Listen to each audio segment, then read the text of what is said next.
Nah, pembahasan terakhir soal rectangle, yaitu polygon.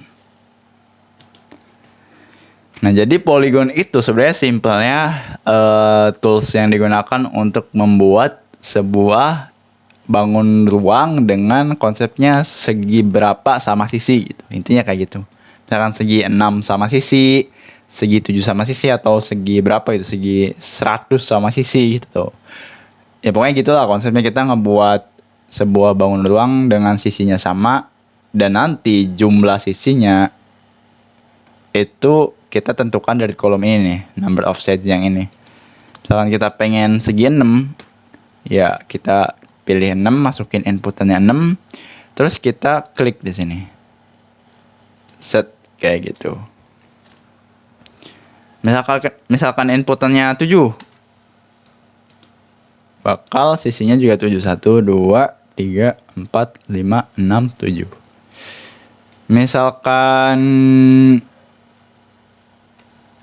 2, gimana 2? 2 nggak bisa. Di sini juga warnanya merah, ya kan? Kenapa nggak bisa? Oke, kalau 1 gimana?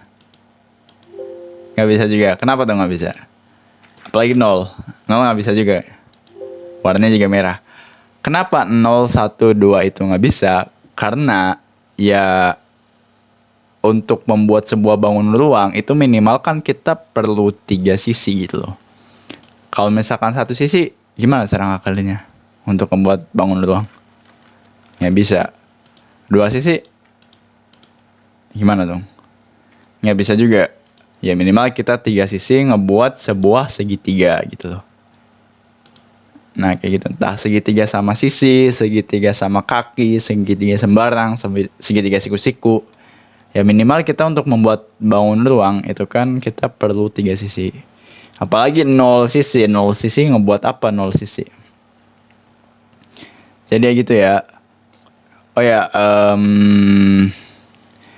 konsep 0 dan 0 sama nggak? Ya udahlah, itu buat pertanyaan masing-masing aja ya. Kalau ada yang tahu boleh di drop di kolom komentar, boleh. Kita seru-seruan aja lah. Nah oke.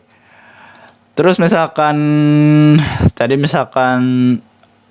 dari yang kurang kan ada batasnya ya. Dari yang kurang maksudnya dari segi minimal itu ada batasnya. Minimal kan 3, 2 nggak bisa, 1 nggak bisa, 0 nggak bisa.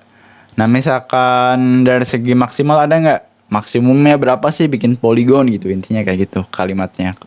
Kalau ada dibikin kalimat pertanyaannya gitu, maksimalnya berapa bikin poligon gitu. Ya maksimal nggak terbatas. Jadi adanya minimal aja, misalkan 100 ini. 100 bakal ngebuat poligon segi 100 sama sisi nih. Kan di sini 1.000.000. Ada ternyata. Tapi harusnya nggak ada, harusnya secara konsep matematis itu nggak ada. Berapa nih berarti maksimal? 200 nggak bisa, 199 nggak bisa juga, 101, 150 nggak bisa, 140, 130, 120, 121. Orangnya batasnya 120. Nah batasnya itu 120. Bentuknya kayak lingkaran jadinya. Ya, mungkin yang kira-kira ini kali ya. Kalau misalkan kebanyakan nanti machine learningnya bakal lebih berat atau gimana, nggak tahu juga ya. Tapi harusnya secara matematis itu ya boleh gitu. 100 segi 1.000.000 sama sisi juga boleh sebenarnya. Makin banyak sisi makin mendekati bentuknya kayak lingkaran. Nah makanya sebenarnya kayak lingkaran itu kan konsepnya kan kalau nggak salah di matematik itu kan konsep lingkaran segi berapa segi unlimited sama sisi gitu loh, intinya kayak gitu kan. Segi unlimited sama sisi atau gimana deh, pokoknya itulah, pokoknya nggak terbatas tuh sisinya berapa, jadi nggak bentuk sebuah lingkaran. Kalau nggak salah ya, kalau salah boleh lah dikasih yang lebih tepatnya kayak gimana atau yang benernya kayak gimana di komentar.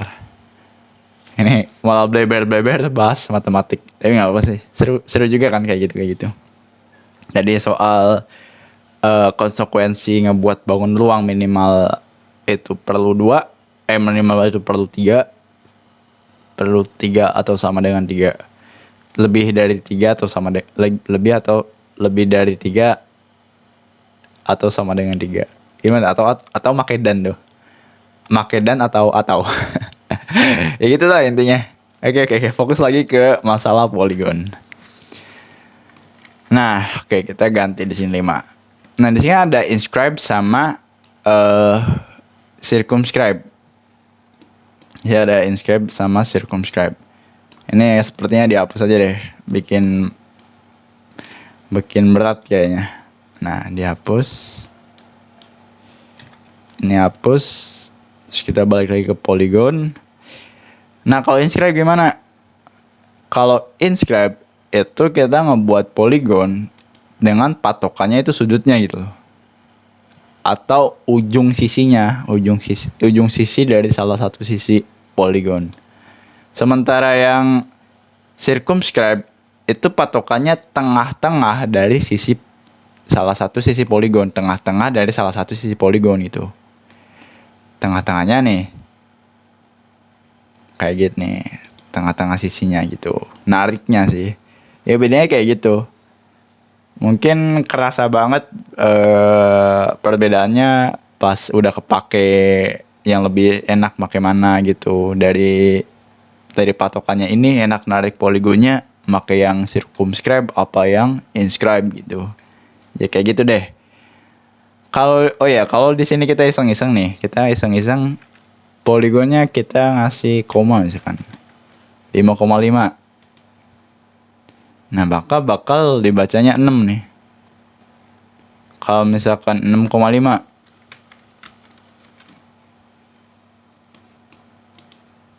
Ini bacanya 7. 1, 2, ini 6 ya. 1, 2, 3, 4, 5, 6. 1, 2, 3, 4, 5, 6, 7. Nah, jadi kayak gitu. Misalkan 6,4. 1, 2, 3, 4, 5, 6.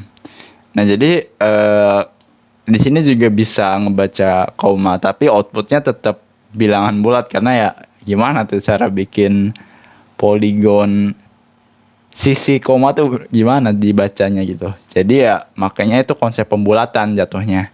Misalkan 6,5 berarti kan 0,5. 0,5 itu konsep pembulatan dianggapnya itu 1 ditambah 1. Sementara kurang dari 5 itu dianggapnya tidak ditambah 1 gitu. Yaitu kalau misalkan kurang dari lebih dari sama dengan 5 itu di plus 1. Gitu sih konsepnya. Ya kayak gitu ya. Nah, oke. Iseng-iseng aja ya tadi ya. Nah, sekarang gimana cara kita ngasih dimensi poligon? Dari tadi kan kita bikin poligon terus nggak ada kesempatan buat ngasih dimensinya kan? Kalau misalkan rectangle kan kita klik terus ada dimensinya berapa, misalkan 12, 13 gitu. Nah, ini gimana cara ngasih dimensi sisinya? Ayo, ada yang tahu nggak? Oke. Jadi, cara ngasih dimensi dari poligon ini itu sebenarnya ya kalau misalkan kita ngebuat poligonnya itu ada salah satu sisi yang salah satu sisi yang yang sejajar sumbu X atau sumbu Y, itu gampang. Misalkan kita salah satu sumbu X atau sumbu Y nih. Kan salah satu poligonnya itu sejajar sumbu X. Yang mana nggak kelihatan?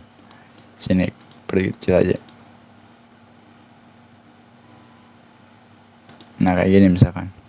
Nah, itu kita bisa ngasih dimensinya langsung. Terus kita ubah langsung. Tadi ini ya dikasih dimension. Terus kita ubah misalkan 4. Nah, otomatis yang lainnya juga ikut berubah 4. Kalau misalkan sejajar sama sumbu Y, Misalkan ini ada yang 90 derajat, misalkan ini. Kita kasih dimensinya 2 misalkan. Yang lainnya juga berubah 2. Nah, kalau nggak ada gimana? Kalau misalkan kayak gini nih. Ini kan nggak ada yang sejajar sumbu X atau sumbu Y gitu. Gimana nih kalau kayak gini? Kita ngasih dimensi. Coba kita ngasih dimensi. Ini misalkan taruhlah. Nah, itu dimensinya malah jatuhnya tingginya gitu. Tinggi dari sini ke sininya. Sumbu X-nya gitu. Sumbu Y-nya gitu. Ini akan malah equalnya sama ini nih. Coba ini sama nggak coba dimensinya? Tuh kan sama. Jadi bukan panjang sisinya gitu loh. Apa ngitung dulu nih pakai konsep Pythagoras. Malas banget ya. Nah, misalkan kayak gini, gimana cara nyuntingnya? Kita bisa pakai 2 garis bantu dulu. Kita misalkan kita di sini klik 90 derajat ininya.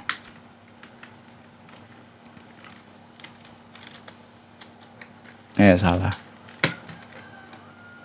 Yang jelas. Oke. Oh ya, pakai ini aja nanti. Set sembarang aja dulu. Kalau misalkan nyari sudut tegak lurus dengan 2 sisinya ini susah, maka ini aja. Set. Nah, ini tegak lurus semua nih ini. Terus kita baru ngasih dimensinya ini berapa. Set. Terus kita ubah misalkan jadi 4. Nah, kayak gitu. Atau misalkan jadi 2. Kayak gitu. Nah, otomatis yang lain juga berubah gitu loh. Yang lain juga akan mengikuti. Nah, ini dulu deh, sembarang dulu aja. Konsepnya tadi itu ya, dibikin 90 derajat dulu, tegak lurus.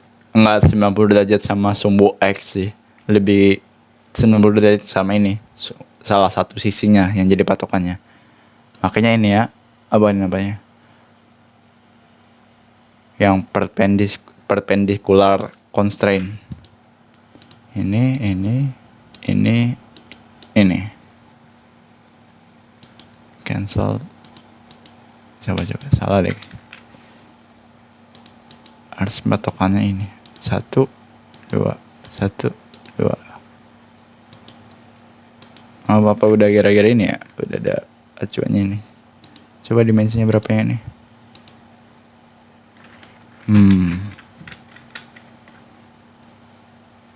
Coba kita ulang lagi. Maka yang di sini.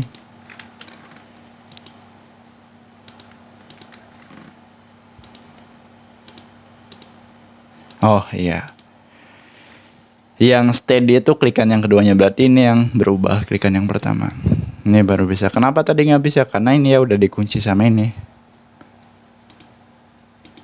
Karena ini kan udah ada udah ada perpendicular constraint yang awal nih. Jadi kalau di sini diubah, nanti ininya harusnya goyang juga. Sementara ini udah dikunci kan. Jadi nggak bisa. Nah, ini sisinya juga 2. Jadi kayak gitu sih kurang lebih soal soal poligon. Ya agak tricky sih sebenarnya, banyak ya, sorry juga ini banyak pembahasan matematik. Semoga seru lah ya. Ya oke. Kalau ada kesalahan atau masukan atau saran, boleh di komentar. Kalau misalkan suka, boleh di like, bantu subscribe juga boleh, share juga boleh. Template YouTuber banget ya. Dan seperti biasa, semoga bermanfaat dan selamat mencoba. Terima kasih.